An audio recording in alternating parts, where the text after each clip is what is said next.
Jefferson, vicario parroquial de San Gabriel Arcángel y capellán coordinador del Hospital Carlos III. Él es licenciado en filosofía, es doctor en teología y profesor de antropología teológica. Exorcista entre 1995 y el 2015 en la diócesis de Córdoba y de Madrid. Es autor del primer manual de exorcístico católico, Las 6 puertas del enemigo, y experiencias de un exorcista. Y una gran persona, un gran sacerdote que la verdad nos ha dado su apoyo, sabiendo que somos primerizos en todo esto, ¿verdad? Pero nos ha dado ese apoyo de padre precisamente para guiarnos sobre estos temas que hay tanta confusión el día de hoy y que él valientemente, con la inspiración del Espíritu Santo, lo va llevando para que a los hijitos, ¿verdad?, del Señor nos vaya ayudando a quitar esa parte de la confusión. Muchas gracias, Padre Javier, por su apoyo, y pues ahora sí los dejo en manos de quien sabe, ¿verdad? Pues mucho gusto para mí, no me ha cabido la menor duda cuando me plantearon desde Salud Familiar pues esta iniciativa, porque bueno, pues ya uno pues lleva muchos años en el ministerio sacerdotal, 41 años desde que me ordené, y la necesidad de encontrar que a la hora de ayudar a las personas poder atacar los problemas desde las 3 dimensiones del ser humano, la dimensión biológica, de la dimensión psicológica y la dimensión espiritual, de un modo coordinado, pues eso es esencial. Y por eso también en estos momentos en que estamos asistiendo pues, a los últimos coletazos de un proceso de apartamiento de la fe católica, que explico muy brevemente cómo se ha producido, pues en estos momentos los diablos tienen un gran interés en impedir precisamente eso, el que la gente pueda ser ayudada integralmente en las 3 dimensiones de la persona. Me recuerdo hace 2 años el Papa mandó una carta a todos los obispos del mundo pidiéndoles que por favor instituyeran exorcistas en sus diócesis, porque en Roma estaban hasta la coronilla de recibir denuncias en la Congregación para el Culto por obispos que no asistían, que no atendían a la gente, ¿no?, con problemas, ¿no? Y entonces el Papa pidió eso. Y sucedió que en Cataluña, que es una región aquí de España, pues hubo 2 obispos que instituyeron inmediatamente exorcistas y se enteraron en los medios de comunicación. Y entonces pues dijeron, a ver, si es que ahora va a asistir el diablo. Y entonces decidieron en la televisión catalana, la TV3, hacer un programa. Como tengo el marido de una sobrina mía trabaja allí, le dijo a los que organizaban el programa que si querían, como el tío de su mujer pues había sido exorcista unos años y tal, pues que podría, si querían, contar con él pues para el programa. Y en el programa entrevistaban, además de a uno de los 2 exorcistas nombrados, que eran noveles y por tanto pues, todavía no tenían experiencia, entrevistaban a un psiquiatra que luego me enteré pues, que era una persona muy significado allí en Cataluña como antirreligioso, etcétera, que decía que esto no existe, que estos son desdoblamientos de personalidad. Y cuando ya el profesional pasó a entrevistarme a mí pues por teléfono, porque yo no estaba allí, le dije, mire, antes de que usted me pregunte nada, yo quería hacer una aclaración. Y es que no me gusta el intrusismo profesional. A mí me gusta coordinar, pero no entrometerme. Mire, yo no me voy a meter en cuestiones psiquiátricas ni en cuestiones psicológicas, porque no es mi papel. Yo puedo saber más o menos de esto o del otro, pero no, mi papel no es ese. Yo voy a hablar de lo que es mi función, que es de lo espiritual.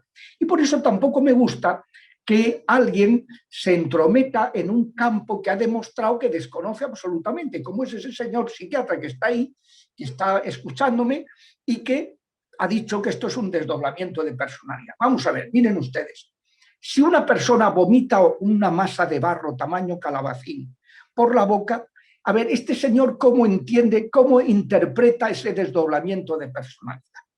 Si una persona asiste a una misa, empieza a ponerse mal, va al baño y en el camino tiene 3 arcadas, en una vomita 13 ranas, en la segunda 10 y en la tercera 7, pues a ver, ese psiquiatra ¿cómo interpreta eso como desdoblamiento? Y me dice el periodista, ascolti, pues es que si se pone usted así, pues usted ha visto eso, y digo, pues sí, mire, ese es el problema, que claro, que si uno se pone a hablar de lo que no le concierne, pues probablemente está cometiendo intrusismo profesional.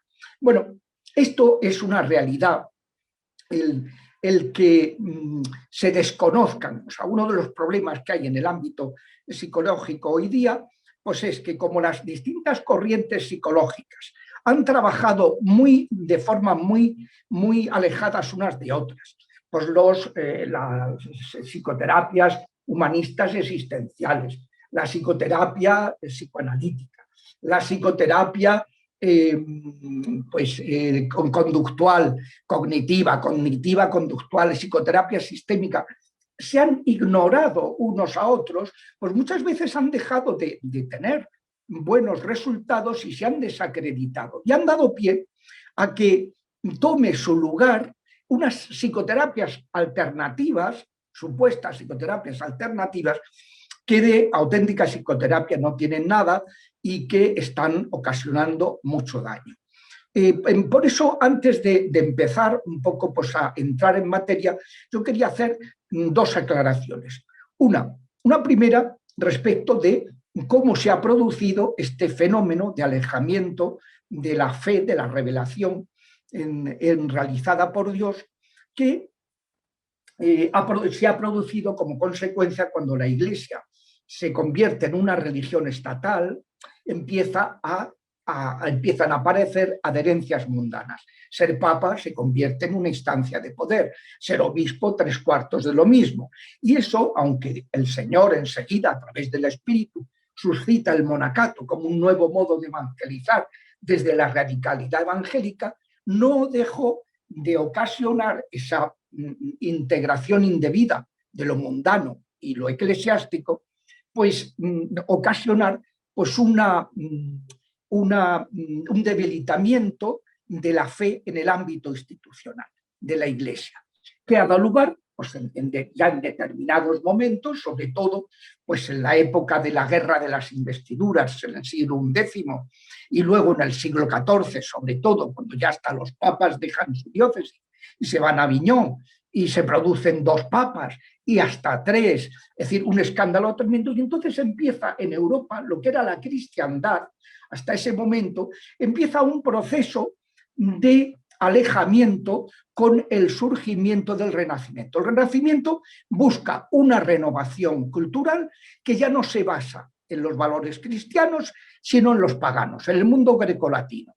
Eso, pues 2 siglos después, da lugar a algo ya más radical. Lutero rechaza expresamente la Iglesia en 1517 ante la corrupción existente, pues saca su sermón de las indulgencias y que tiene razón en algunas cosas que critica, pero no en la solución que ofrece. 2 siglos después, en 1717, ya se rechaza, la sociedad no rechaza a la Iglesia, rechaza a Cristo. Cristo ya no es Dios de Dios, luz de luz. Ahora la luz del mundo es Lucifer. Ese lucero, ¿verdad?, que cayó y que es el que va a dar las luces al mundo, ¿no? Y se entiende pues que ser creyente es ser un tarao mental, porque la fe se opone a la razón, y no como en realidad, como decía Juan Pablo II, son las 2 alas que cuenta el corazón humano, la inteligencia humana, para subir a la contemplación del espíritu y ver la realidad pues, en toda su consistencia, ¿no?, como la ve Dios, ¿no? Bueno, pues en 1717, 200 años después, se forma, ¿verdad?, ya ese rechazo que, como me decía a mí un hijo, nieto y bisnieto de masones, pues me decía que cuando fui a un acto de toma de posesión de un compañero mío de facultad, cuando éramos compañeros dando clase, yo no pensaba ser sacerdote, no me había alcanzado la vocación en ese momento, y entonces pues cuando le nombraron miembro de número de la Real Academia, me invitó a el acto de toma de posesión, y cuando me acerqué a saludarlo, pues me presentó a un conocido suyo que quería hablar conmigo. Yo era exorcista en ese momento y ¿qué me explicó? Me dice, mire usted, yo no creo en Dios porque he sido educado en el más puro ateísmo, no me he encontrado a Dios, pero desde que he conocido a su amigo, tengo un gran respeto a lo religioso, aunque no he sido educado en eso, porque yo no soy masón, como sí lo fue mi padre, mi abuelo, mi bisabuelo, no sé si mi tatarabuelo, se lo desconozco, pero no soy masón, pero sí soy ateo. Y no me he encontrado a Dios. En cambio, sí me he encontrado a los demonios que me atacan. Claro, los masones, en los distintos pasos que van dando, hacen consagraciones a Satanás de sus descendientes. Por eso les pasan estas cosas, ¿no? Entonces él me decía, mire, yo respeto mucho lo religioso porque la persona más inteligente que conozco, que es su amigo, dice que es creyente. Y por tanto, para mí, esto que me han inculcado de que la fe se opone a la razón, para mí ese dogma lo he descartado. No es así. Pero claro, yo a Dios no lo conozco, en cambio los demonios. Y él me quería preguntar si yo podía rezar para un ateo para liberarlo de los ataques del demonio que estaba padeciendo, ¿no? A mí me rompió un poco los esquemas porque yo tenía la idea equivocada de que si no crees en Dios no puedes creer en los demonios. Y no, como ha pasado en tantas culturas que no han llegado a conocer a Dios, y sin embargo adoran y dan culto a esos seres superiores que les fastidian y que tratan de conjurar, que son las deidades maléficas, ¿no? Los demonios, ¿no? Bueno, pues este fue como un segundo paso de rechazo. Luego, pues en el siglo siguiente, el siglo XIX, ya los maestros de la sospecha vienen a decir que Dios es un enemigo de la felicidad, de la autorrealización, Nietzsche, de la realización social, Marx, y de la realización sexual, Freud. Entonces, van a decir eso, ¿no? Que es lo que le dijo Satanás a Adán y Eva, no, es que Dios no quiere que seáis felices, Dios es un enemigo de vuestra felicidad. Y pues bien, y finalmente, 200 años después de la fundación de la masonería, en 1717, el año en que se aparece la Virgen en Fátima, pues en ese año se produce la revolución bolchevique, menchevique, que ya rechaza, el marxismo rechaza a Dios. Ya no se rechaza a la Iglesia solo, no solo a Jesucristo, sino a Dios. Y 50 años después, con la revolución sexual, la ideología de género, ya eso se afianzó en el ámbito social. Ha sido un proceso de apostasía, herirá al pastor y se dispersarán las ovejas, un proceso que ha ido dando lugar en el plano cultural a un rechazo de esa mentalidad cristiana que estaba presente en los distintos ámbitos de la cultura, que era el trivium, el quadrivium, en los tiempos del siglo XII, pues lo que luego sería pues, las universidades, las ciencias humanísticas, etc.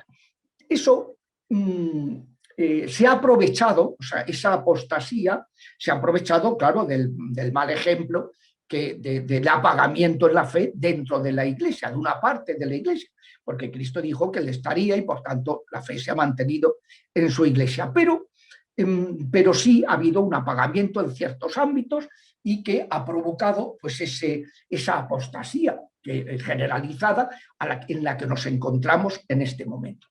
Pues bien, en el ámbito de las ciencias humanísticas se ha aprovechado una carencia que tenía la filosofía de muchos filósofos y teólogos cristianos, que es no haber hecho una adecuada fenomenología del espíritu y fenomenología de la psique, confundiendo.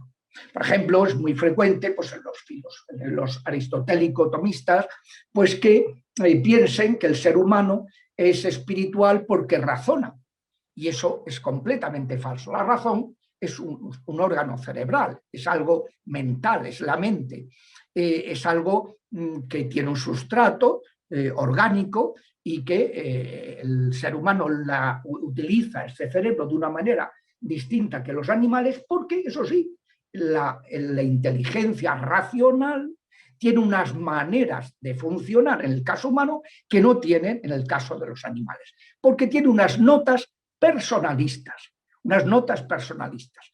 El ser humano tiene un único principio vital espiritual que ocasiona que esas tres dimensiones a que da lugar el principio vital llamado alma, alma es lo que anima, lo que da vida, pues ese principio vital da lugar a unas funciones espirituales, a unas funciones psicológicas, intelectuales y emocionales y a unas funciones biológicas. El mismo principio vital.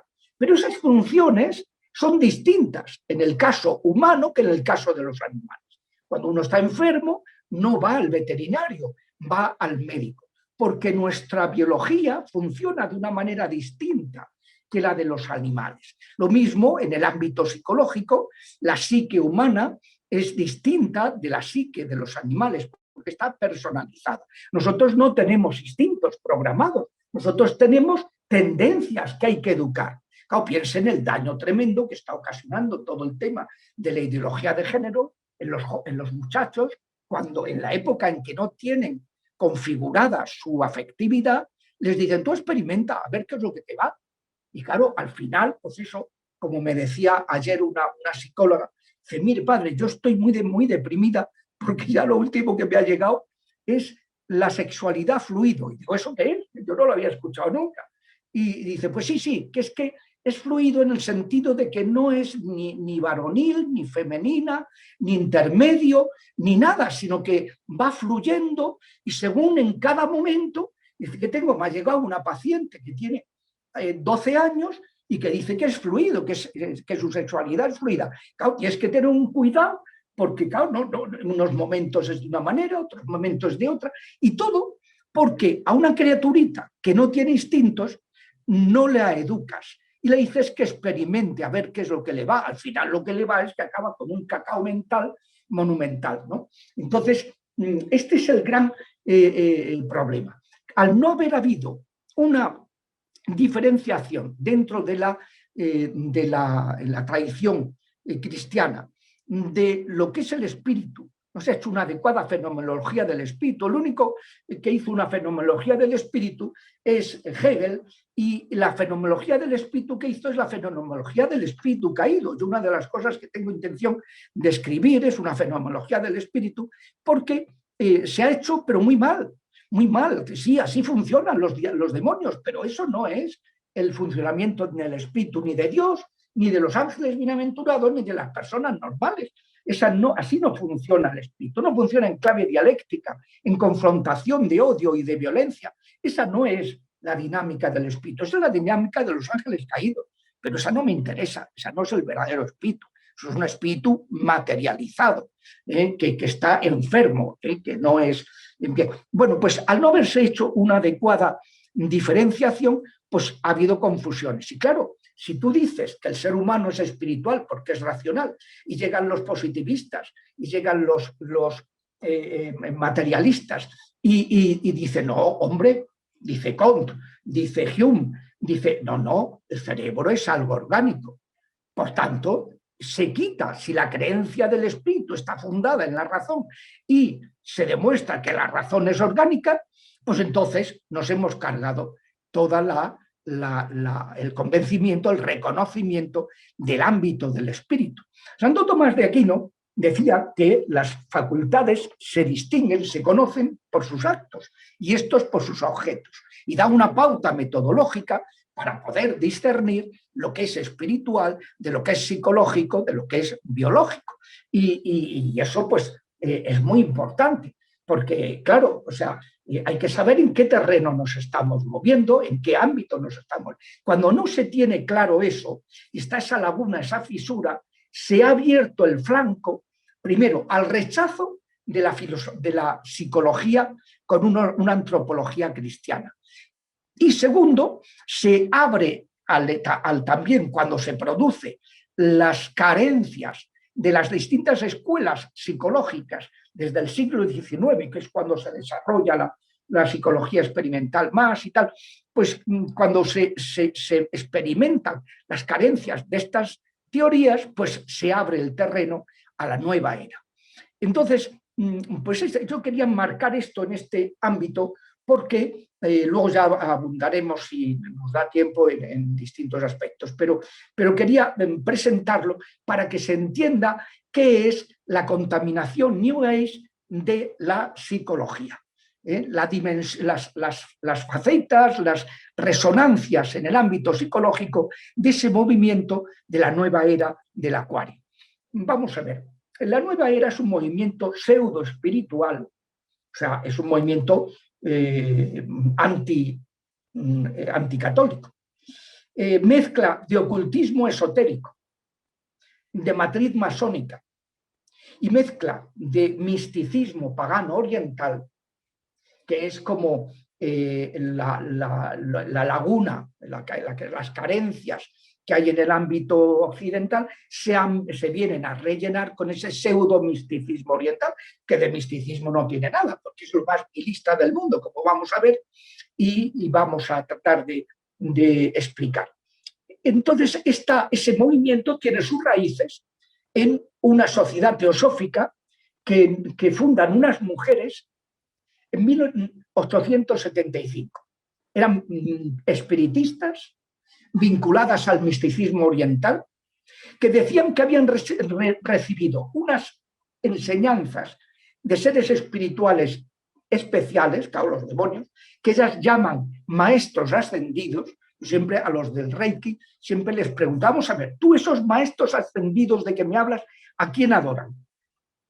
Y se callan, porque ellos saben que no adoran a Dios, que adoran a los demonios, que esos maestros ascendidos son demonios en sí mismos, ¿no? Pero claro, no te lo dicen de entrada, pero cuando tú se lo preguntas a un maestro de yoga, se lo preguntas a un maestro de Reiki, pues te va a decir eso. Entonces, ellas decían que habían recibido ese mensaje para instaurar un nuevo orden mundial anticristiano. Hasta ahora, dirán, hemos vivido de esos signos del zodiaco en la era de Piscis. Y se trata de pasar a la era del Acuario, que es la nueva era del Acuario, que supere la era de Piscis. ¿Por qué la era de Piscis es la era cristiana? Porque el pez es una palabra que en griego es ichthys, y Jesús, J, Christos, Z, CU, Uios, hijo, Soter. Jesucristo, hijo de Dios Salvador. Era el signo con el que se reconocían en la época de las persecuciones en el Imperio Romano, los cristianos se reconocían haciendo la señal del pez. Jesucristo, hijo de Dios Salvador. Hay que superar esa era y lo han programado, lo han trabajado con sus doctrinas y sus prácticas. Siempre inicialmente se muestran muy abiertos, aceptando todas las religiones, pero como equivalentes. Ellos no parten de lo que es fundamental. Uno lee, por ejemplo, los escritos de Ratzinger y lo que siempre te subraya es que una cosa es el hombre que busca a Dios y otra cosa Dios que viene al encuentro del hombre. Hay una religión que es la revelación de Dios que va al encuentro del hombre y hay 2000 religiones que son inventos humanos para dar respuesta a esa inquietud religiosa que tenemos por el hecho de ser personas, de ser criaturas. Nuestro cuerpo es un cuerpo espiritualizado, que se plantea unas preguntas muy incómodas para los materialistas. Y como decía San Agustín, nuestro corazón está inquieto hasta que no descansa en Dios, por quien hemos sido creados y para quien hemos sido creados, ¿no? Entonces, pues se muestran abiertos, pero claro, al final lo que hacen es acabar con todas las religiones, especialmente con la católica, partiendo de la base de que no existe la revelación, cuando precisamente lo que propone, lo que postula la Iglesia Católica es eso, que es la portadora, la transmisora de un depósito revelado, que nosotros, los que promovieron el cristianismo, son meros apóstoles, que significa enviados, que no han inventado nada, no se les ha ocurrido nada, son meros enviados y que derramaron su sangre para acreditar que aquello que era revelación divina. Bueno, Entonces, pues emplean una terminología a veces bíblica para atraer a los católicos incautos, ¿no? Pero, como dice un especialista en sectas que se llama Máximo Introvigne, pues primero niegan la Iglesia, luego niegan a Cristo, que es considerado como un profeta más, a la altura de Buda, de Lao Tse, de Confucio, de Mahoma, y finalmente niegan a Dios. Y después, pues toda idea religiosa para proponer el ocultismo como creencia universal. O sea, esta religiosidad que oímos muy frecuentemente, que está promoviendo el llamado nuevo orden mundial, que obedece a esta teosofía, ¿no? Es esa propuesta de desbancar el cristianismo, arrancar cualquier vestigio cristiano de todos los ámbitos de la cultura, ¿no? Entonces, pues claro, como decía Nietzsche, dice, esto es muy difícil, esto arrancarlo, porque, sobre todo porque quitarlo ya hasta de la música, del arte, pues es imposible, porque es que el cristianismo ha producido tanta belleza que es que ignorarlo pues es imposible, es culturalmente imposible, ¿no? Pero bueno, digo que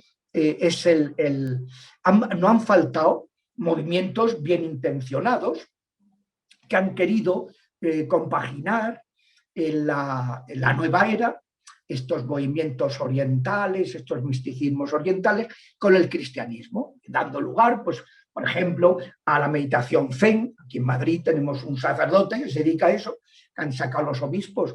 Ahora 2 obispos, cuando el último libro que ha publicado, pues han dicho que, hombre, que es una sarta de disparates, ¿no? Porque no se puede compatibilizar la meditación Zen, que es la teología del espejo, mirarse uno al ombligo, con la oración cristiana, que es abrirse a Dios, que es el diálogo con Dios. La meditación Zen pues es la anulación de todos los sentimientos para encontrar un equilibrio, porque si deseas algo, pues no vas a estar tranquilo. Entonces, pues para evitar esa frustración, lo que hay que hacer es suprimir, suspender todo tipo de... Claro, es antitético, porque el cristianismo lo que nos dice es que hay que potenciar todas las virtualidades que Dios ha puesto en ti, que Cristo se ha encarnado y ha muerto precisamente para eso, y te da el Espíritu Santo para que te regenere, como decimos en la oración del Espíritu. Envía a tu Espíritu, Señor, y seremos recreados. Y renovarás toda la faz de la tierra. Es todo lo contrario de lo que propone el yoga, lo que propone el Zen, lo que propone el mindfulness. Mindfulness es como el 5.º grado del yoga. El yoga tiene 8 niveles, pues el 5.º grado, la atención plena, ¿no?, es el mindfulness. Y bien, son distintas prácticas que se habían querido, y claro, con mucha ignorancia, ha habido pues en grupos de Zen cristiano, parroquias que organizan cursos de Tai Chi, o de yoga, o incluso de Reiki, pues, no ya en ambientes fuera de la iglesia, sino dentro de la misma iglesia. Eso ha ocasionado pues que la sede romana en 1985 sacara la carta Orationis Formas, luego en 2002 sacara otro documento, el Consejo Pontificio para la Cultura y para el diálogo interreligioso sobre el tema de la nueva era, ¿no?, que es precioso, ¿no? Cristo, fuente de agua viva. Luego, pues que los obispos de Estados Unidos sacaron recientemente un documento muy completo sobre el Reiki, explicando la absoluta incompatibilidad. Pues que es que hay una ignorancia enciclopédica al respecto, ¿no? Entonces, pues se trata de compatibilizar lo que es completamente incompatibilizable, ¿no? Y son incompatibles. Los obispos españoles hace 1 año y pico sacaron una nota sobre la incompatibilidad de la meditación Zen y la oración cristiana, que está dirigida sobre todo a este movimiento de este sacerdote, y que explica muy bien, ¿no?, muy detalladamente, pues todo el gran problema, ¿no?, que subyace a toda esta teosofía de la nueva era. Hay diversas formas de la nueva era, pero también se ha introducido en el ámbito psicológico, con terapias, las llamadas terapias alternativas, ¿no? De lo que se trata, como digo, es destruir toda presencia cristiana, y se han ido extendiendo esos cultos paganos, prácticas hinduistas, prácticas budistas. El budismo no es una religión, es una técnica, ¿no? Una teosofía, más bien, que son visiones completamente paganas, panteístas. O sea, un budista, un yogi, ¿qué es lo que busca? Busca la armonía, diluir tu personalidad en la energía universal, que ellos llaman Brahman, que no es una deidad personal, sino es la energía universal. Es un panteísmo, ¿no? Luego, pues que se proponen el nihilismo como objeto vital. La felicidad está en el nirvana, la anulación de todo sentimiento. No se me olvidará cuando hace 2 o 3 años vino, cuando ya había dejado de ser exorcista, vino por Madrid, agarró un low cost de estos y se vino una escritora muy conocida para niños, no es Rowling, otra, en el Reino Unido, pues agarró un low cost y se vino porque estaba muy afectada y quiso ser atendida por el padre Fortea, pero el padre no podía atenderla y el que le lleva el blog me llamó, que había sido auxiliar mío en el ministerio exorcístico, y me dijo, ¿usted podría recibirla? Y digo, mira, yo no soy exorcista. Y dice, no, si es para discernir y tal. Bueno, vale, vino. Digo, pero vente porque yo soy de la época del francés y de inglés no sé más que el de internet. Entonces, pues, vente como intérprete porque... Entonces llega la chica y era un zombie. Una chica joven de unos 30 y pico años, con cara de ser una persona inteligente, pero completamente hundida, alta, de 1,80 m, y completamente, parecía un zombie. Y le pregunto, bueno, ¿qué te sucede? Y dice, es que no puedo hablar. Digo, bueno, pues escríbelo. Y dice, es que he perdido el habla. Entonces, bueno, pues vamos a rezar para que se le vaya el demonio mudo. Rezamos y se le fue y empezó a hablar. Y entonces nos explicó que empezó a practicar el mindfulness. Y entonces que al principio sintió una euforia enorme, claro, porque cuando tú, esa mochila de los problemas de la vida que llevas en los hombros, sobre tus hombros, esa mochila te la quitas, renuncias, te distancias de tus sentimientos, al principio, claro, sientes una euforia, pero amigo, al poco tiempo dice, se me secó el corazón. Claro, has renunciado a tus sentimientos y otras entidades, otros seres, los de espíritus malignos, pues empiezan a meterse. Y dice, se me secó el corazón. Yo no entendía qué era eso. Digo, mira, nunca he oído esta expresión, secarse el corazón. Dice, pues sí, que no siento nada. ¿Cómo no sientes nada? No siento alegría, ni pena, ni asco, ni interés, ni nada.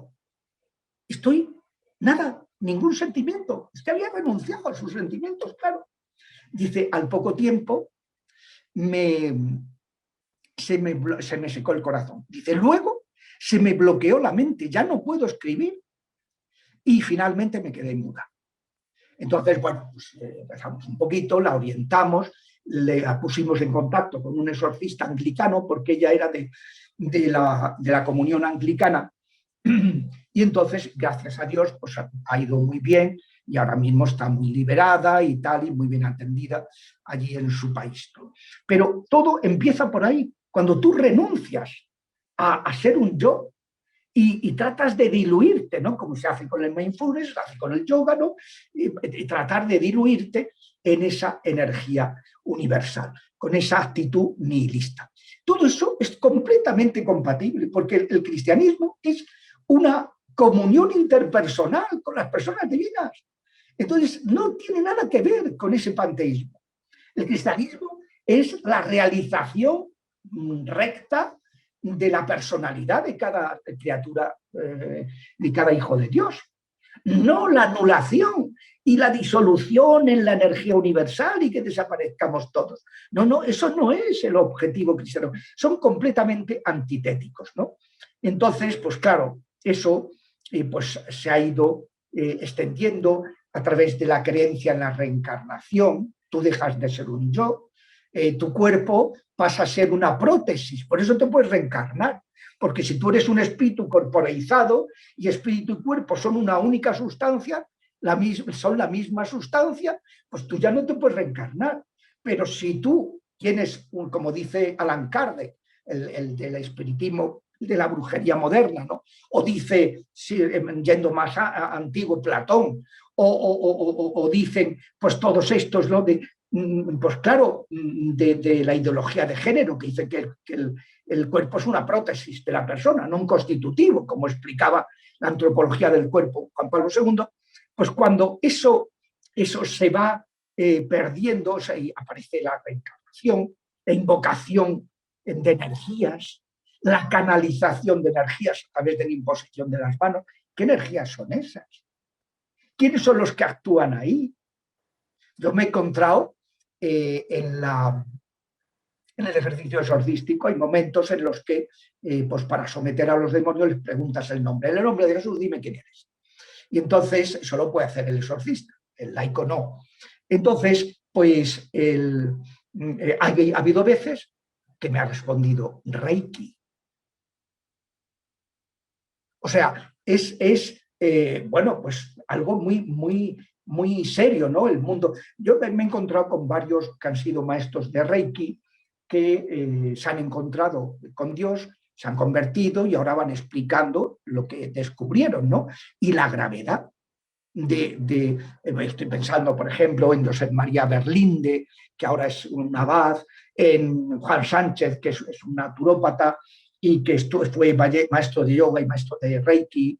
Estoy pensando, por ejemplo, hace 2 semanas, el jueves de la semana anterior, se publicó una película, un documental de 1h30, cuyo enlace se lo he enviado a Dinorak, porque sobre estas terapias alternativas. Es formidable, está hecho, son unas entrevistas que hace un periodista que es un tío muy inteligente, tiene muy buena formación cristiana y además es un especialista en la cosa audiovisual, hace unas tomas preciosas y sabe grabar muy bien. Bueno, entonces ha hecho una entrevista a varias personas que eran maestros de yoga o maestros de Reiki y preguntándoles cómo funciona eso, como poco a poco, de una manera muy didáctica. Luego entrevista al presidente de la Asociación de Sectas, del estudio sobre las sectas, Luis Santamaría. Me entrevista también a un servidor, pues como exorcista, entrevista a una serie de personas. Y ha elaborado ese documental que es súper interesante porque al explicarlo tan detenidamente por parte de personas que han estado metidas hasta el cuello en este tipo de terapias, pues a uno le queda súper claro que eso, la peligrosidad y luego la imposibilidad de compatibilizarlo con una visión cristiana y con una visión sensata, una antropología sensata de lo que es el ser humano, ¿no? Pues lo van también introduciendo a través del Reiki, método Silva de control mental, la sofrología, que no es que la sofrología, pero la sofrología es muy peligrosa porque el paciente pierde el control y queda en manos totalmente del terapeuta. Es totalmente distinto de esta nueva terapia que se ha descubierto recientemente, lo que se llama la palingenesia, que es la exploración del inconsciente manteniendo consciente al paciente. Entonces, eso no tiene nada que ver, porque el paciente está consciente y en cualquier momento decide interrumpir e interrumpe. No se pone en manos de un sofrólogo, ¿no? Pues claro, se ha abusado mucho, ¿no? Los viajes astrales, la cantidad de gente que me he encontrado con que se le ha roto la psique con esos viajes que se hacen a través de los demonios, ¿no? Pues gente que quiere visitar a una mujer de la que está enamorado y que no le corresponde, de gente que quiere pues viajar. Entonces, bueno, se producen unas cosas tremendas que me acuerdo una vez que apareció por la parroquia, en mi parroquia anterior, en la María Inmaculada, un chico pues que estuvo mirando la parroquia y dijo, ¡oye, qué bonita es esta parroquia! Y a continuación me dice que si le puedo hacer el certificado para apostatar. Y digo, qué raro que un tío que dice que es muy bonita, que al mismo tiempo quiere apostatar. Y bueno, le estuve haciendo el certificado, pero le pregunté, oye, ¿tú estás haciendo viajes astrales? Me dice, ¿cómo lo sabe? Y digo, porque es muy raro que creo que tienes un desdoblamiento de personalidad. Me dices que has cortado tu tarjeta de crédito, que has cortado con toda la asociación en la que estabas, ahora te estás dando de baja en la Iglesia Católica, ahora tal. Claro, date cuenta que en estos viajes el problema es que va a llegar un momento en que te va a decir que tienes que desconectar de tu cuerpo, los espíritus, es decir, que te suicides. Si eso sucede, que sepas que en esa iglesia que tú ahora estás apostatando, estamos dispuestos a ayudarte y que no tengas que recurrir a eso. Se quedó muy pensativo, me dio las gracias, pero es eso, ese desdoblamiento que se produce a través de los espíritus, porque un ser humano no se puede desdoblar.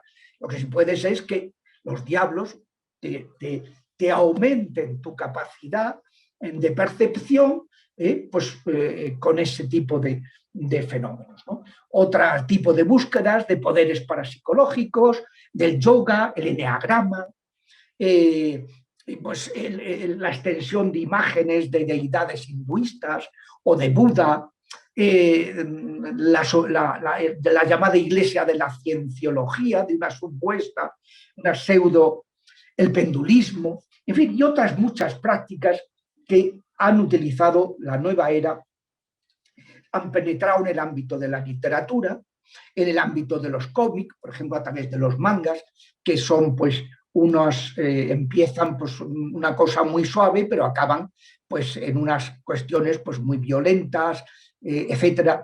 Luego pues de músicas que alteran los estados de conciencia, audiovisuales con gusto por lo monstruoso, lo terrorífico, símbolos como el arco iris de 6 colores, como un culto, signo de culto a la naturaleza y de conexión con Lucifer, que es el gran espíritu universal. El símbolo hippie de la paz, sobre el que se han dado diversas interpretaciones, pero que muchos ven en él la cruz invertida y partida en medio de un círculo. Luego el pentáculo, la estrella de 5 puntas que está extendida por todos lados. Pues ayer tuvimos, no, ayer no, esta mañana, hoy es sábado, hoy es sábado, sí. Pues hemos tenido primeras comuniones en la parroquia y venía una señora con una estrella de 5 puntas aquí en el pecho tremenda, ¿no? Sí, que no sabe lo que es el signo satánico más antiguo de la humanidad, ¿no? La estrella de David no es de 5 puntas, es la estrella de 6 puntas, y eso se ha ido metiendo por todos lados, desde los billetes hasta todo tipo de imágenes, ¿no? La cruz gamada como señal de la suerte, la S dividiendo el círculo, que es la propia del yin yang, ¿no? Que representa el bien y el mal, ¿no? Que se fusionan y que acaban siendo lo mismo, es el relativismo más completo, la conciliación de los contrarios, ¿no? Y bueno, pues todo esto ha tenido unas resonancias en el ámbito de la psicología muy importantes. Entonces, pues este es el punto de un éxito por parte de este movimiento anticristiano que trata de desbancar la cultura cristiana en todas sus dimensiones y que, pues como digo, pues ha tenido su importancia su importancia también en el ámbito psicológico, como vamos a ver a continuación. La nueva era, que es otro punto que quería tratar, que según me sugirieron los organizadores, pues cómo puede afectarnos en las 3 dimensiones de la persona. Cómo puede afectar al cuerpo, cómo puede afectar al alma, a la psique, cómo puede afectar al espíritu. Ante todo, mi experiencia como exorcista y como sacerdote es que la introducción en este ámbito acaba con la pérdida de la fe. Miren, hace poco me decía un sacerdote de Guayaquil que había estado en su diócesis, un sacerdote de España que está muy metido en estas cosas, y dice, nos ha extrañado 2 cosas. Una, que no ha celebrado misa que nosotros hayamos visto. Y segunda, nunca ha mencionado a Dios. Y es el problema. Es que es una nueva religión. Se sustituye la fe en el Dios creador que nos ha dado a su Hijo, ha sacrificado a su Hijo para que recuperemos la vida del Espíritu Santo, la vida del Espíritu filial, pues lo sustituye por estas técnicas, estas gnosis. El Papa Francisco nos ha escrito a los católicos una exhortación apostólica muy importante, a mi modo de ver es de lo más importante de su pontificado, que es sobre el llamado a la santidad en el mundo actual. La titula con las palabras de la última bienaventuranza: alegraos y regocijaos entonces cuando os persigan, os critiquen y os calumnien, porque esa es la señal de que vuestro nombre está escrito en el cielo. Bueno, pues en esa exhortación apostólica, que se llama eso así, alegraos y regocijaos, gaudete et exultate, ¿no? El Papa dice que los enemigos de la vida cristiana, de la fe, son dos fundamentalmente: la gnosis y el pelagianismo. Hay una nueva gnosis, un nuevo pelagianismo. La gnosis es: yo me voy a salvar por unos conocimientos mistéricos, nueva era, que están reservados para unos cuantos escogidos, no son una religión universal, católica, como es la Iglesia, que es para todos, la salvación se ofrece a todos. Esto es para unos pocos que están en la pomada y los demás son unos pobres desgraciados que se alimentan de las migajillas que estos escogidos les den, ¿no? Y entonces, una gnosis que se queda en una teoría, que no es vida, que no es experiencia, que no es, son unos conocimientos, unas técnicas especiales, pero que van a salvarme cuando eso no transforma a la persona. Lo único que salva es el encuentro con Cristo. Segundo, dice el Papa, y están muy unidas las dos cosas, el pelagianismo: yo me salvo con mi esfuerzo personal, no necesito de la gracia del Espíritu que Jesucristo me ha alcanzado en la cruz, por encargo de Dios Padre. No, eso no lo necesito. Yo lo que quiero, yo me salvo por mis propias fuerzas, como decía el monje del siglo IV, Pelagio. No hay pecado original. Entonces, sobre estas cosas de autoayuda, ¿de qué dice el yoga? Yo tengo que sacar de mí mismo la salvación. Tengo que invocar al espíritu de la Kundalini es la serpiente, ya se pueden imaginar qué serpiente es, para que surja desde el octavo chakra, que está en los genitales, y vaya surgiendo, vaya subiendo por la columna hasta llegar a la mente, al cerebro, y abrirme el tercer ojo, que es la iluminación, que es la posesión. Claro, que después ves el mundo como lo ven los diablos, ¿no? Y entonces, pues yo me voy a salvar de esa manera, sacando de mí mismo una energía, cuando nosotros de nosotros mismos no tenemos energía que valga, o nos da la energía del Espíritu Santo, o si no estamos apañados. Yo siempre le digo a la gente de la autoayuda, le digo, está muy bien esto de la autoayuda, porque efectivamente la salvación supone también saber qué pautas tienes que seguir, entonces que tú procures, pero ¿de dónde sacar la fuerza para poner en práctica esas ideas? Claro, dice, no, tienes que ser positivo. Y yo me levanto, me dice la gente, yo me levanto por la mañana pensando que tengo que ser positiva y ver las cosas, pues, pero luego me di cuenta que no lo consigo. Claro, porque es que el único que te va a salvar es Jesucristo. Tú tienes que responder a Jesucristo. La salvación es un maridaje, es una alianza nupcial. Dios es el esposo, nosotros la esposa, que hemos de acoger y reaccionar y responder al esposo. Pero siempre la iniciativa la tiene que tener el esposo, la tiene que tener Cristo. Entonces, bueno, pues estos de la autoayuda, ¿no? Entonces, en el fondo es lo mismo, porque como tú no consigues nada por tus fuerzas, decía Jesús, sin mí no podéis hacer nada, pues al final todo se queda en una teoría y al final los extremos se tocan. La gnosis y el pelagianismo acaban siendo la misma, dos caras de una misma moneda. Y el Papa pues explica que ese es el gran enemigo que tenemos ahora mismo y que está súper presente en todas estas cosas de la nueva era. Hace poco pues hablaba de decir, sabéis que el Papa pues le han publicado los obispos de Estados Unidos un libro que se llama Reprendiendo al Diablo en inglés, que recoge sus catequesis sobre el diablo y sobre estos temas. Y entonces él siempre dice que ¿qué hace un cristiano haciendo yoga? ¿Qué hace un cristiano haciendo meditación fe? ¿Qué hace un cristiano? Dice, nosotros no, nosotros hacemos otra cosa. Esto es una historia que es un rollo muy malo, ¿no? Bueno, entonces, pues en ¿cómo puede afectar a mi espíritu?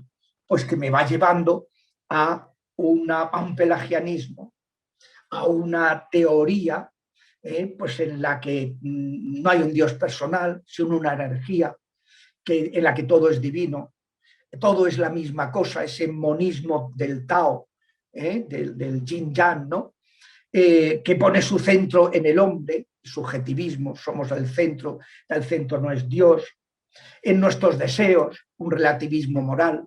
Lo importante es hacer lo que nos apetezca, donde todas las religiones son iguales, un sincretismo religioso, donde todo se reduce lo espiritual a lo psicológico. Hay una psicologización de todo lo espiritual. Esto está metidísimo en la Iglesia. Cuantísimos seminarios están enseñando que el diablo no existe, que eso son cuestiones psicológicas, que esto tal. Pues cuantísimos psiquiatras y psicólogos que excluyen lo espiritual y todo lo reducen a un epifenómeno de la naturaleza corporal. No, mire usted, el espíritu es una dimensión superior que trasciende lo meramente corporal, ¿no? Y que lo tenemos, ¿y cómo lo sabemos? Pues mira, tenemos unos signos en nuestro cuerpo, tanto a nivel biológico, nuestro cuerpo es un fracaso evolutivo, como decía Arnold Gehlen, este antropólogo de principios del siglo XX, que él decía que, bueno, que es que el ser humano es la frustración de toda la teoría evolutiva, porque dice, a ver, el ser humano no tiene unas alas para volar, unas aletas para nadar, unas pezuñas para correr, unas garras para... No, es que no tiene unas manos que no sirven para nada. Dice, para servir para todo. Nuestro cuerpo es un cuerpo moldeable, porque es el cuerpo de un ser espiritual, y se es capaz de adaptarse al Polo Norte y al Ecuador y a los sitios más calurosos, y porque es un cuerpo, está espiritualizado. En el ámbito de la psique, pues no tenemos distintos, tenemos tendencias. Luego nuestra inteligencia psíquica es una inteligencia que Santo Tomás la llamaba cogitativa, o Aristóteles, y que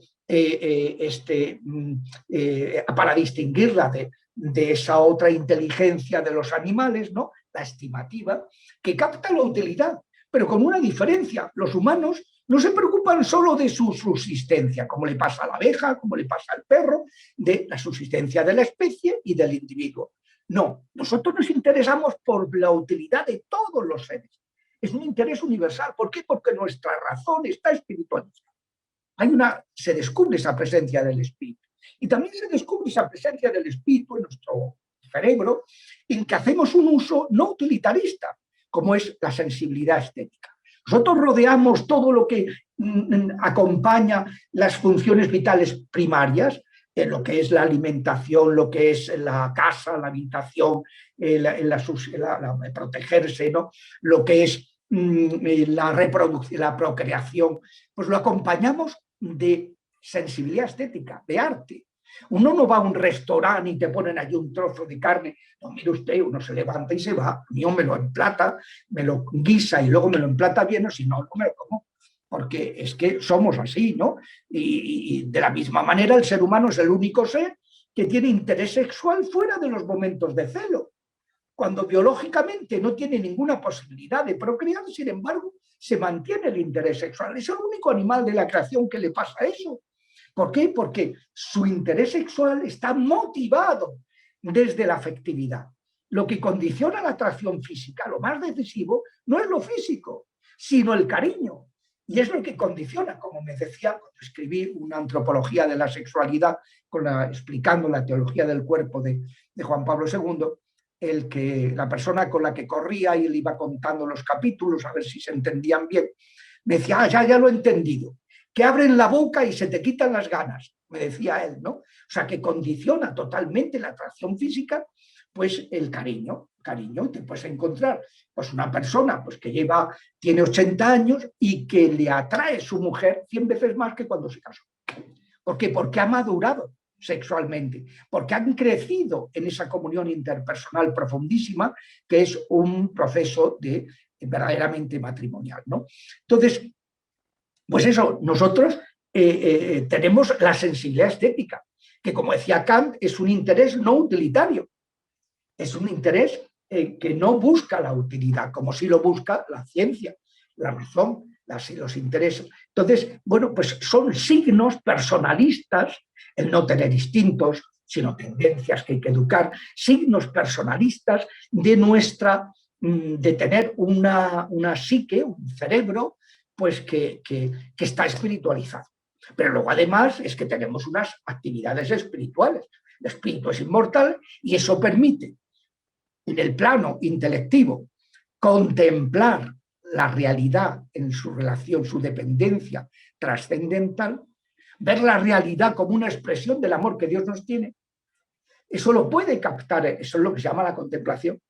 Y que es lo que más llena, cuando uno se sabe querido por Dios y entiende el sentido de su vida, es lo que decía Víctor Frank, ¿no? Cuando el promotor de la logoterapia, una de las cosas que hay que tener en cuenta en la psicoterapia, no solamente es acudir a que le den la medicación a la persona cuando la necesita, porque bioquímicamente está trastornado, no solamente hacerle una terapia que le ayude a entender por qué le pasa esto, una historia clínica adecuada, ¿no?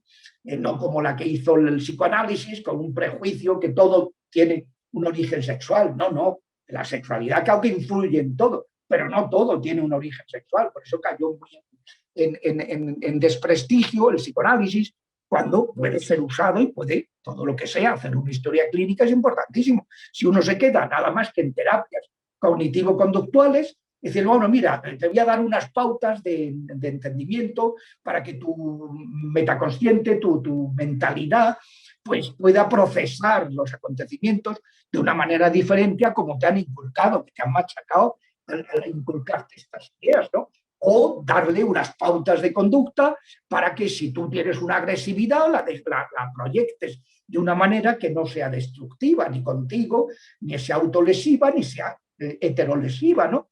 Entonces, que eso está muy bien, que hay que dar esas pautas en el momento, pero que hay que ir a la raíz. ¿Y por qué esta persona es agresiva? ¿Y por qué esta persona, qué es lo que le pasa? ¿Qué es lo que tiene? ¿Cuándo ha empezado este problema? ¿Hasta cuándo hay que retrotraerse? O sea, hay que atacar las cosas pues yendo al fondo de esas terapias, ¿no?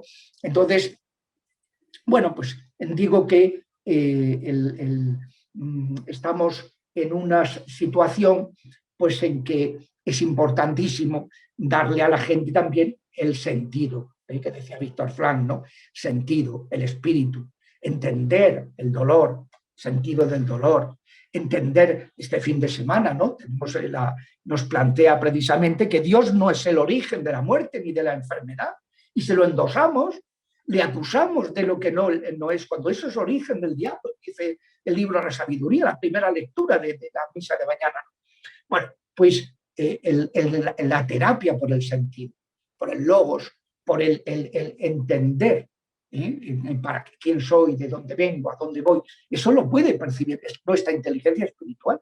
Claro que captamos la utilidad, solo capta la dimensión psicológica de nuestra inteligencia, pero también captamos el sentido y captamos la trascendencia con la dimensión. Y luego en el plano emocional, 3/4 de lo mismo. Nuestro espíritu nos hace que tengamos libertad, porque al ser inmortales, la dimensión espiritual, no vivimos atrapados por el instinto de supervivencia.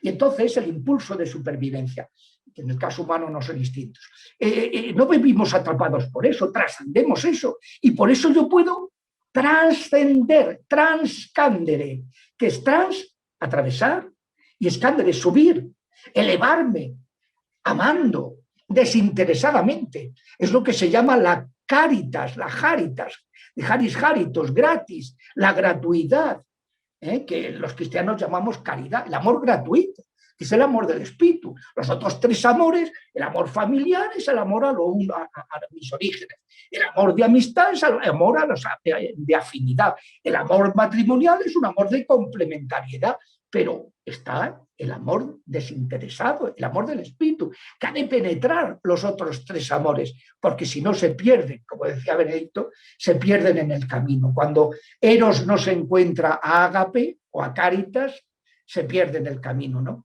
Pues es así, es así. Entonces, claro, el ser humano tiene esas dimensiones y hay que ejercer esas dimensiones. Y toda terapia, pues tiene que tenerlas en cuenta. Y no quedarse, pues eso, ¿no? Le doy unos consejitos conductuales o cognitivo-conductuales y ya me quedo, pues tal. O vamos a ir por una vía sistémica, está muy bien, por supuesto, porque hay que ver a la persona en su contexto, es como mejor se la conoce, pero no todo es eso, hace falta algo más.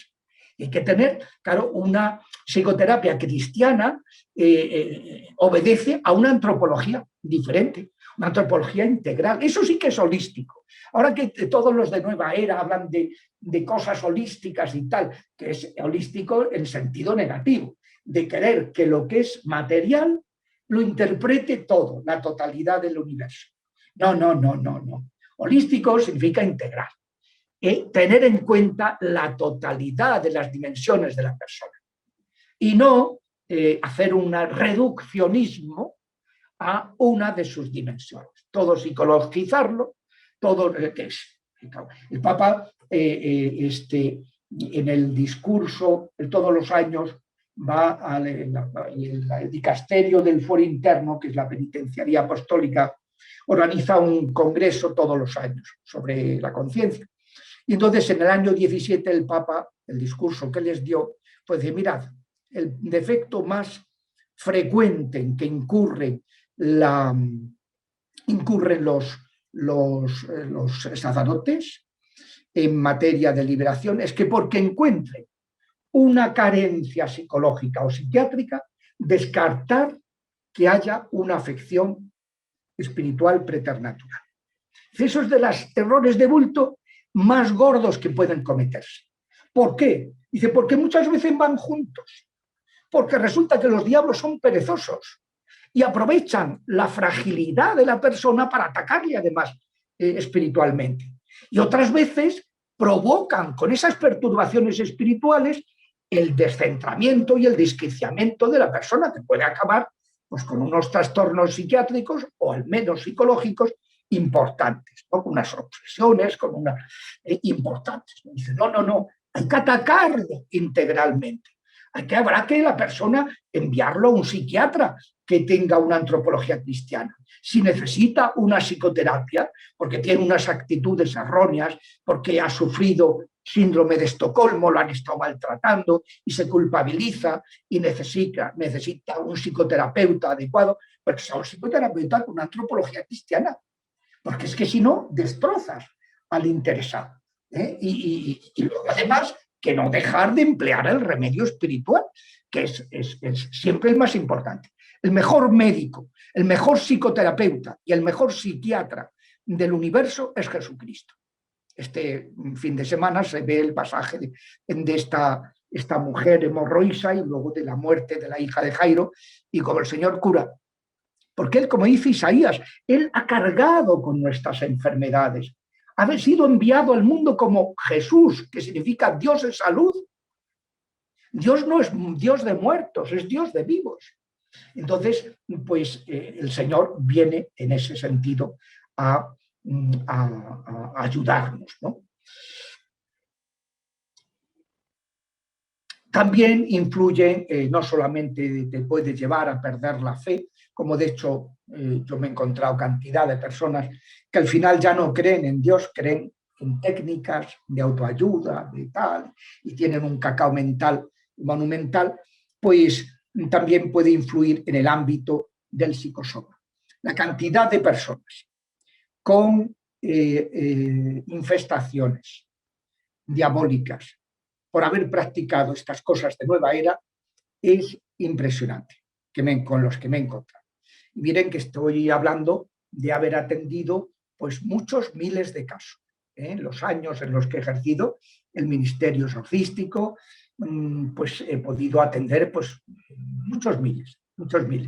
No les daría una cifra, pero aunque podría dársela porque iba anotando cada semana las intervenciones que hacía, ¿no?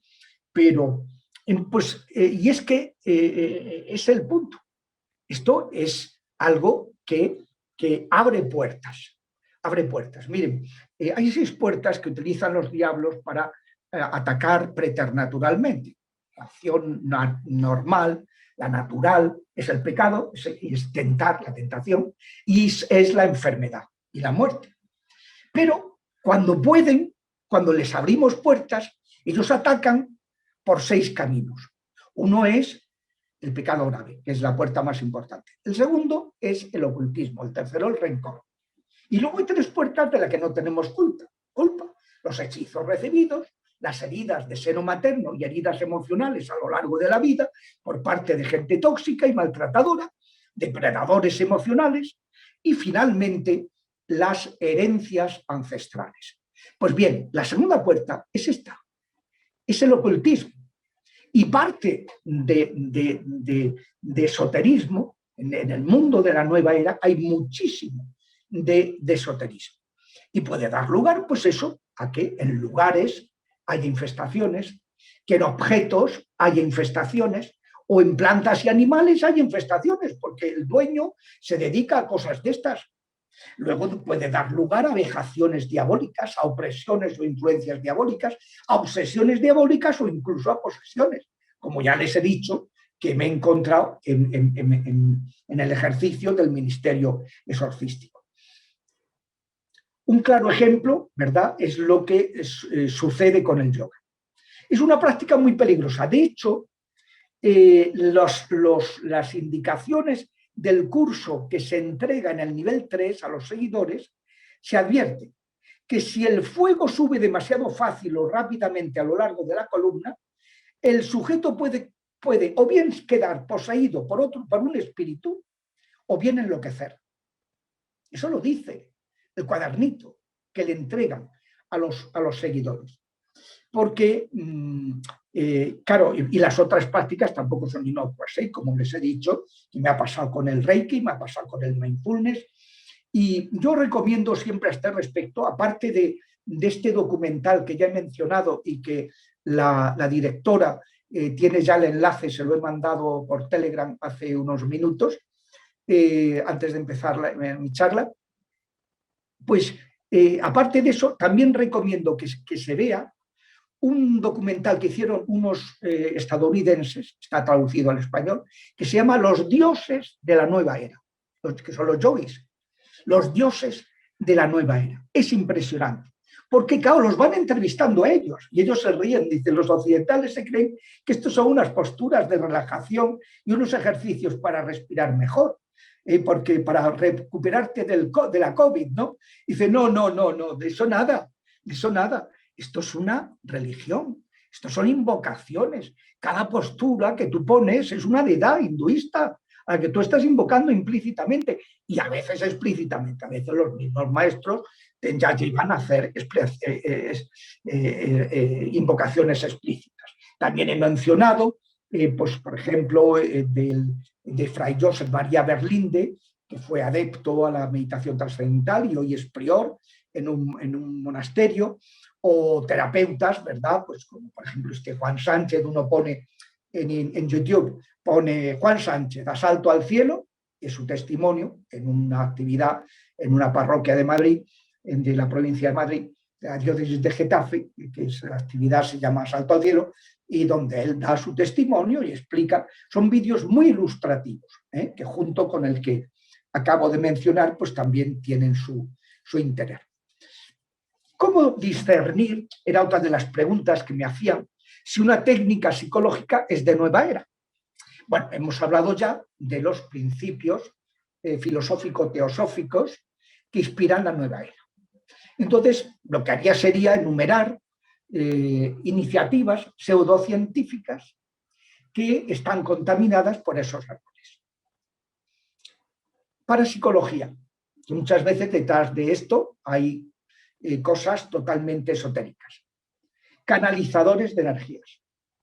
Constelaciones familiares. Esto es terrible. De las constelaciones es la versión New Age de la comunión de los santos, del dogma de la comunión de los santos, pero invocando a los diablos para poder cambiar el papel y las influencias de los miembros de la familia, vivos y difuntos, sobre los demás. La escritura automática. El tema de energías. Cuando empiezan a hablar de energías, a ver, ¿qué energías estamos hablando? ¿Qué tipo de personas estamos hablando? La armonización espiritual, el eneagrama, que es una versión determinista, ¿no?, de la personalidad, ¿no? La sofrología, que ya he dicho, determinadas orientaciones en la interpretación de los sueños, la autoayuda, el método Silva de control mental, la creencia en la reencarnación, la llamada medicina holística. Cuando sale la palabra holística, desconfíen. La palabra holística es estupenda. Es una visión católico, viene de kata, holos, hacia la totalidad. Pero ellos es un holismo reduccionista, en que todo es la psique, o todo es lo biológico, o todo es lo material. Entonces, pues no, mire usted, eso como que no. O sea, que bien. Bioenergética, medicina cuántica, sanación pránica, que no digo yo que con las manos se pueden hacer maravillas, pero muchas veces hay contaminación y es lo que hay que discernir. La acupuntura es una técnica estupenda, pero si te la practica un hinduista y hace sus invocaciones, ya te ha contaminado. La digitopuntura, las flores de Bach, macrobiótica, medicina homeopática, que es como dicen en el último congreso que hubo en Barcelona sobre la homeopatía, decían que es el placebo más caro del mundo. Claro, pues una cosa es la medicina natural, que eso lo llaman muchas veces mal denominado homeopatía, y otra cosa es la homeopatía propiamente dicha, que es un placebo que lleva unos hechizos y que es muy peligroso. La moxibustión, la PNL, programación neurolingüística, prácticas de cromoterapia y reflexología contaminadas con este tipo de creencias holísticas, formas paganas de musicoterapia, la ideología, ciertas prácticas de la terapia gestal, la sanación angélica, sanación reconectiva, psicología transpersonal, la lectura del aura, el mindfulness ya mencionado, la gemoterapia. Mira que Santa Hildegarda pues tiene una gemoterapia formidable, pero que es muy distinta de la gemoterapia de la nueva era. Uso de cristales, meditación trascendental, angelología.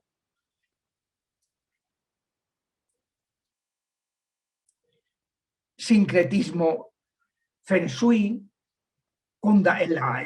Kundalini, Kama Sutra, los mandalas, la llamada metafísica, que no tiene que ver nada con la metafísica auténtica, la ufología, la antroposofía, el gnosticismo y otros grupos que bajo denominaciones librepensadoras, feministas, ecologistas, detallismo, taoísmo, filosofías orientales, hablan de ciencias secretas, espíritus o poderes ocultos, masajes psíquicos o energéticos, conocimientos ancestrales, telepatía. ¿Existe la telepatía? Claro, a través de los demonios.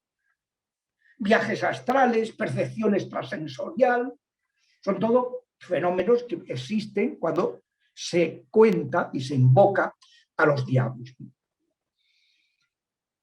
Bueno, otro de los puntos, y nos vamos acercando al final de la charla, es cómo discernir entre una herida espiritual y una herida psicológica. A ver, hay que dejar claro que el dualismo del platonismo de Platón, de los gnósticos, que son de esa misma época, un poquito después, los maniqueos, que dicen que hay dos principios equiparables, el bien y el mal. Cuando Santo Tomás pues decía, no, cuidado, el mal es un parásito del bien. Cuanto más crece, más se autodestruye. La teoría de la reencarnación, de Descartes, el espiritismo de Allan Kardec, la ideología de género, que dicen, estos teólogos católicos, entre comillas, y fueron fundamentalmente 5 jesuitas y 2 redentoristas en Europa y 5 jesuitas en América. Fuchs, McCormick, Sullivan, Hugh y Mahoney, con otro que no era jesuita, Carran, dijeron en América, que en Estados Unidos y Canadá, que el cuerpo es una prótesis y que lo que yo haga con mi cuerpo es premoral, no es moral.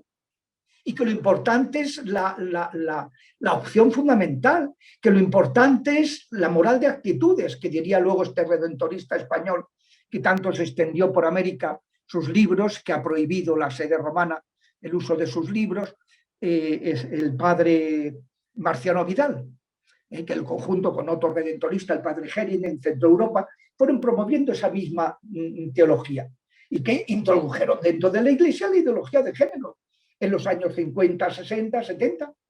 Y claro, como dijo Benedicto cuando se hizo la cumbre mundial sobre la pederastia, y fueron en la Iglesia, fueron los presidentes de todas las conferencias episcopales, el Papa Benedicto dijo, hombre, aquí se ha hablado de una serie de cosas, pero no se ha hablado de lo fundamental, que es de la justificación de la práctica homosexual dentro de la Iglesia, con la introducción de la ideología de género. Eso es lo que ha dado lugar y publicó, entonces sacó una nota que publicó la hoja del clero alemán que sobre esa cuestión, explicando de una manera magistral, como es él, es un maestro, pues explicando pues ese problema, ¿no?, que se había introducido dentro de la Iglesia, la ideología de género, el dualismo, es decir, que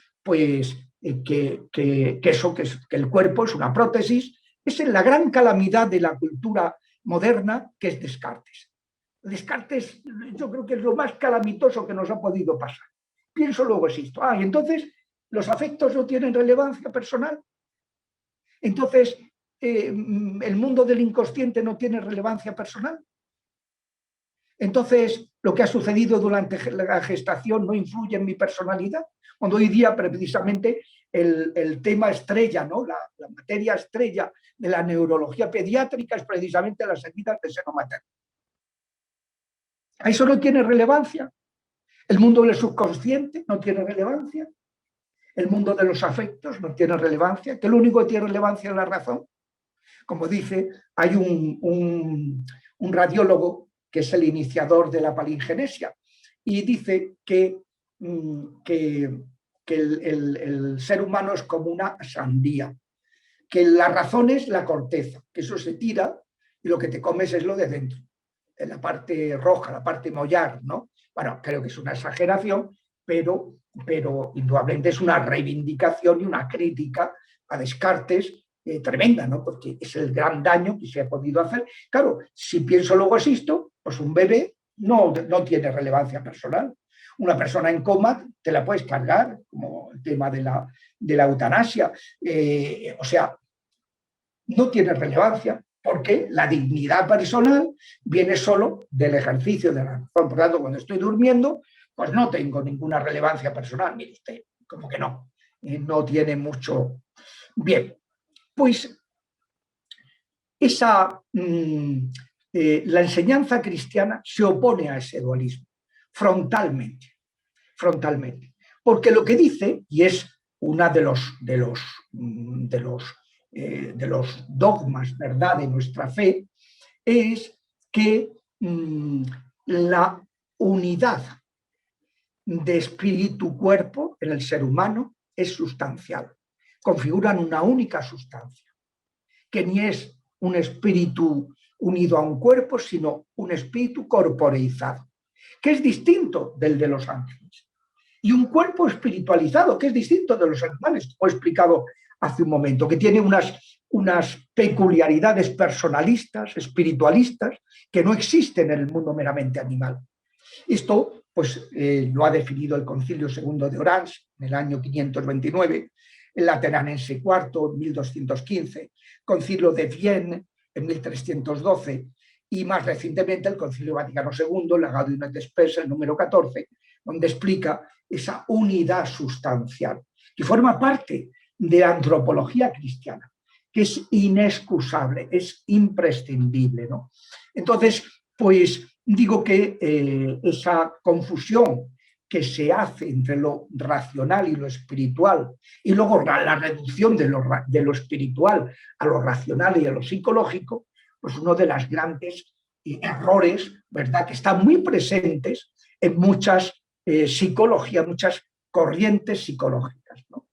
Esas carencias de la filosofía aristotélico-escolástica que cifraban la racionalidad como fundamento de la espiritualidad, llevaron a la progresiva negación de lo espiritual, ¿no?, y a la confusión.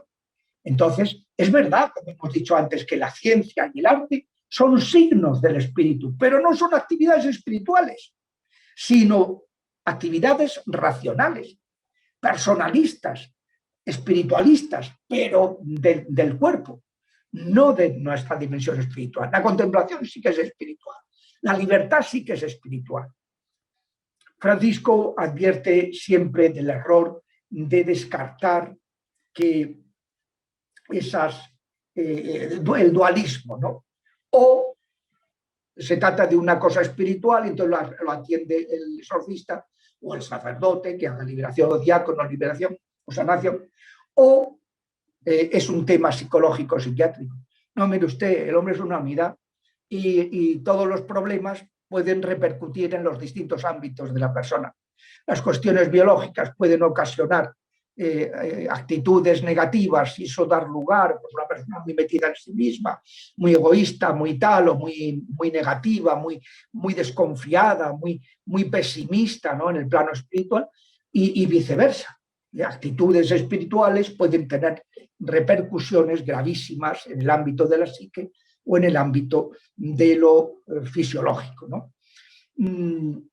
Hay que discernir en esos tres niveles y cada terapeuta tiene su papel.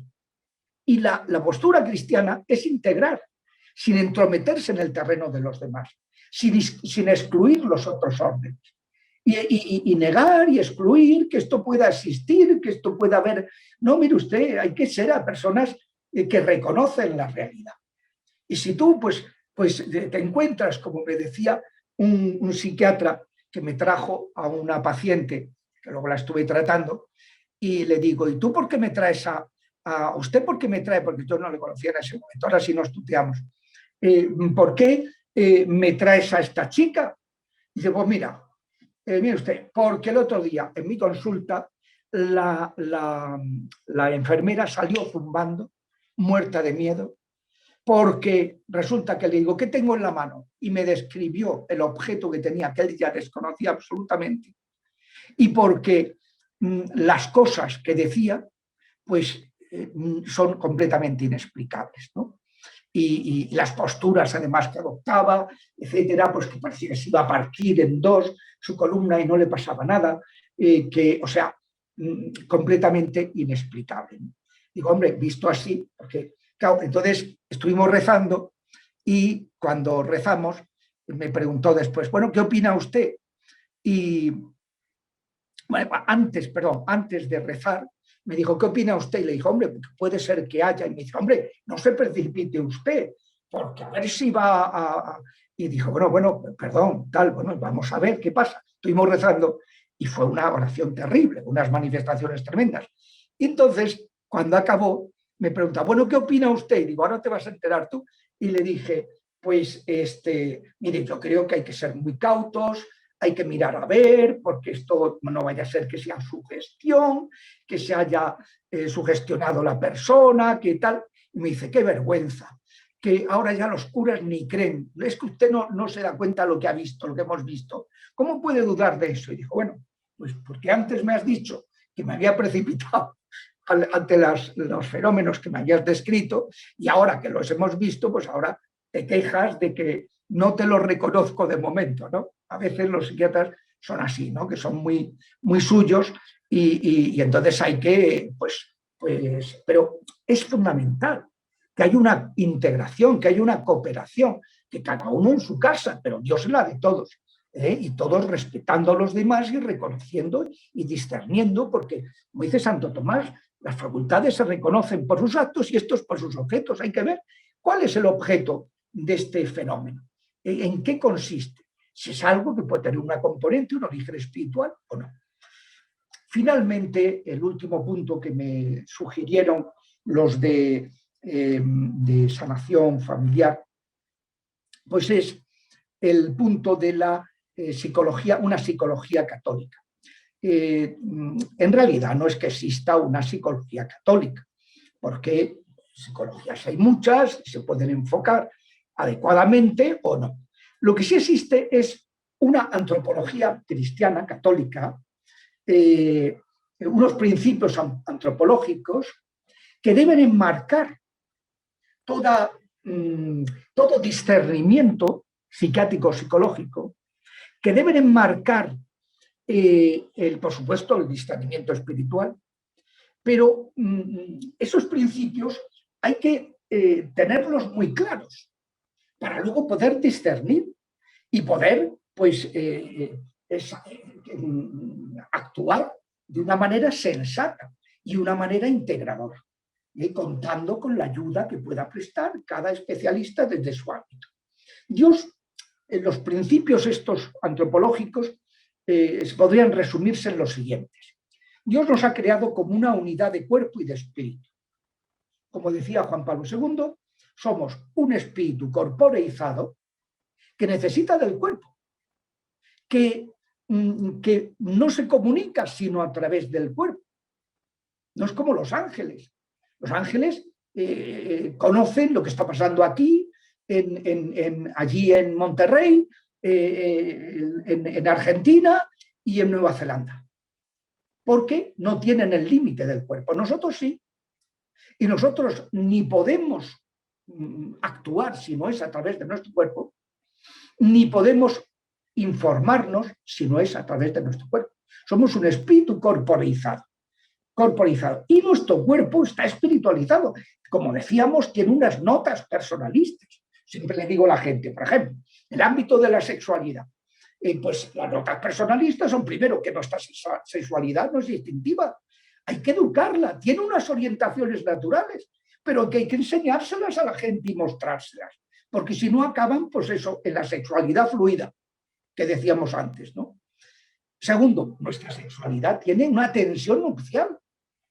Es una sexualidad que se ordena a la nupcialidad, a una totalidad. Como dice el Catecismo de la Iglesia Católica, la integridad de la adoración y la integración total de los cónyuges. Es la clave, ¿no? La nupcialidad. Y para siempre y totalmente. Y cuando no sucede así, la persona se frustra y acaba con unas disforias tremendas y unas patologías sexuales pues terribles porque se han quedado en la superficialidad. El picoteo, el ninfómano, el mujeriego, la ninfómana, el mujeriego, pues eso es totalmente contrario a la tensión nupcial que tiene nuestra, y cosa que muestra, como decíamos antes, el hecho de que es un ser que tiene interés sexual fuera de los momentos biológicos. Nosotros no somos de celo, no somos como los animales que una vez que se han reproducido ya pues cambian de pareja. Nosotros no, porque nos interesa la otra persona por sí misma, como dice la doctrina de la Iglesia sobre el matrimonio. Es una comunidad de vida y amor, ordenada al bien de los cónyuges y de los hijos que Dios pueda confiarles. Pero primero al bien de los cónyuges, esa comunión interpersonal, ¿no? Tercero, en la sexualidad humana, a diferencia de los animales, hay otra nota personalista, que es que lo biológico está totalmente condicionado por lo afectivo, lo psicoafectivo. Y el factor más determinante de la atracción sexual física es el cariño. Es el factor más determinante.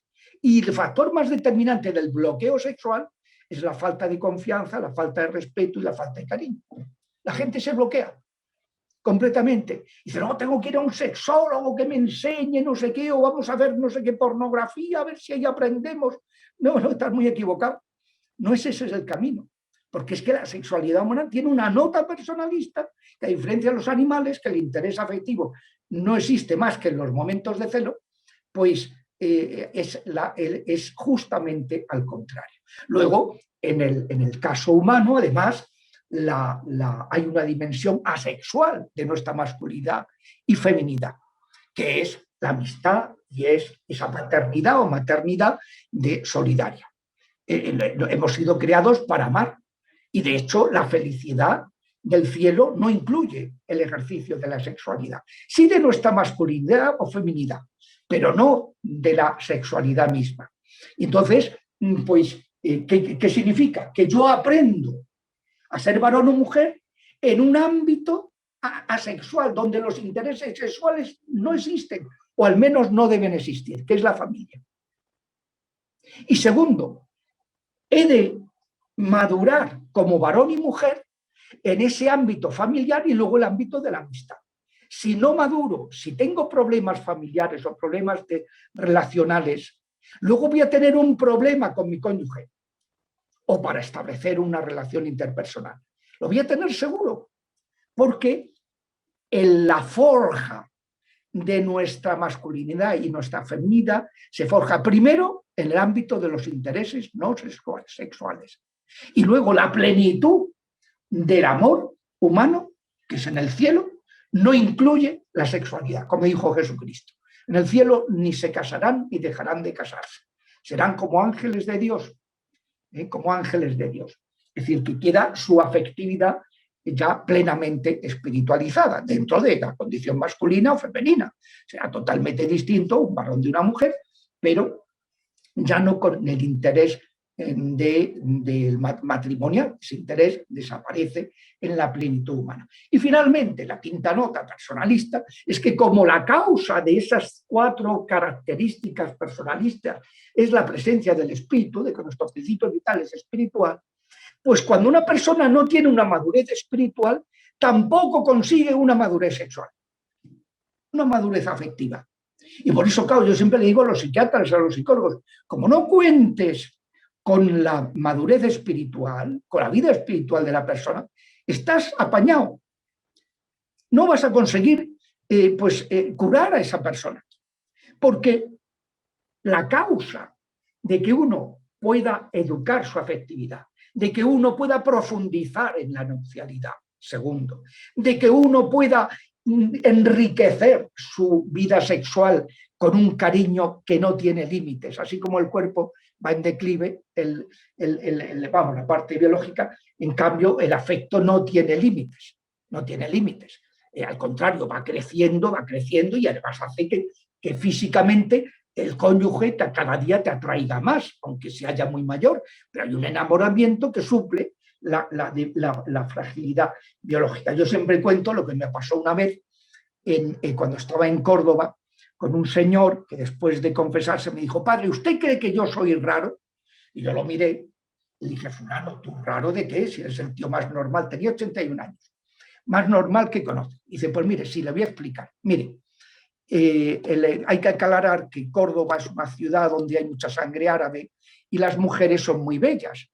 Entonces, pues dice: mire usted, yo no le voy a ocultar que cuando voy por la calle y veo pues estas chicas que van llamando la atención, que no pues sienta como una reacción primaria, pero que es muy momentánea y que desaparece. Dice: en cambio, yo veo a mi mujer en la ducha, y tenía 79 años la esposa, y es que me pongo como una moto. Y digo: fulano, tú no es que seas raro, tú es que has madurado sexualmente. Tú es que ahora quieres a tu mujer 20 veces más o 50 veces más que cuando te casaste. Y dice: eso sí que es cierto. Y digo: pues eso.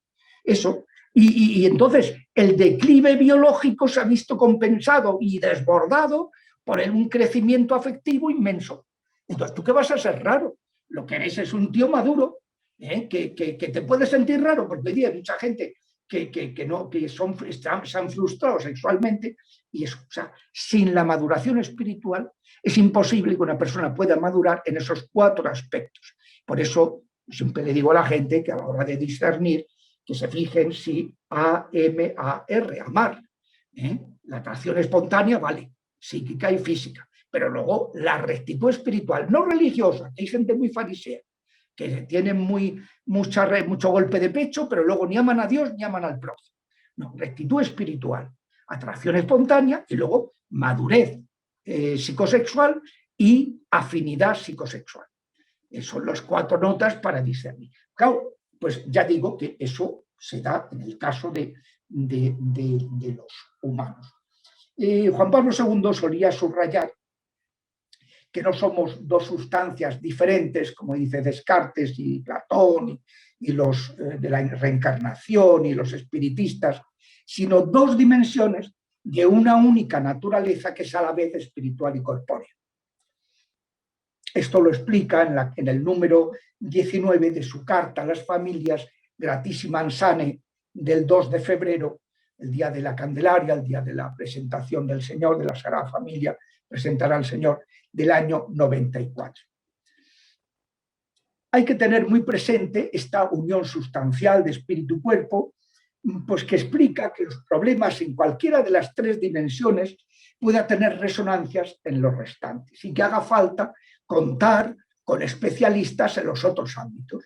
Por eso muchas veces pues echo muy en falta, a lo mejor en un momento dado, con un tipo de persona que comunica conmigo a través de internet y que está en tal ciudad y que tal, dice, pues claro, si tú no conoces, pues a ver, un psiquiatra regio que tenga una antropología cristiana, pues estoy apañado, porque a ese señor pues no le voy a poder, búscatelo, pero claro, puede acertar o puede ser un problema, ¿no? Este es un punto en que es muy sensible, ¿no? La antropología cristiana pues habla de eso, de la necesidad de una actitud integradora en los distintos niveles de terapia que pueda necesitar una persona.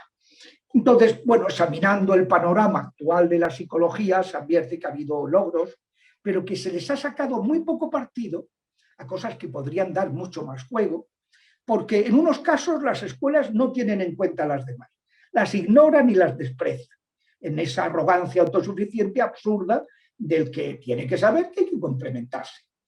Y en otros casos, esas terapias están condicionadas por una filosofía errónea, reductiva, que excluye dimensiones del ser humano y que casi siempre desconoce la importancia de la espiritualidad de las personas en el resto de sus dimensiones humanas. Y claro, pues cuando eso sucede, pues tienes un hándicap brutal, ¿no? Pues porque eso, estás totalmente limitado, ¿no? Por un presupuesto erróneo, que es lo que decíamos antes del psicoanálisis freudiano. ¿Por qué ha tenido tan poco éxito? Porque cuando resulta que la historia clínica, hacer una historia clínica es importantísimo a mi modo de ver, y no se hace, y se conforman con las técnicas cognitivo-conductuales o sistémicas. Y no se hace porque claro, como se partió de un presupuesto falso, pues entonces, ¿qué es? Que todo trauma tiene un origen sexual. Bueno, mire usted, no. Hay traumas que tienen otro origen. Entonces, por supuesto, todo trauma sexual repercute en el resto de la afectividad, porque como dijo Jérôme Lejeune, la proyección cerebral de los órganos genitales está en el surco de los órganos, en el núcleo de la afectividad, de tal forma que lo que afecta a la sexualidad repercute en todas las demás dimensiones afectivas del ser humano. Pero eso no significa, el que eso sea así, que la sexualidad repercute en lo demás, no significa que todo trauma tenga un origen sexual. Al haberlo aplicado de esa manera, pues han frustrado muchas posibilidades que podrían haber dado mucho más juego por esa terapia que luego pues resultaba poco efectiva, y claro, pues la gente se aburre y deja de ir al psicoanalista, ¿no? Porque no hace un psicoanálisis adecuado, ¿no? Hace falta una antropología cristiana.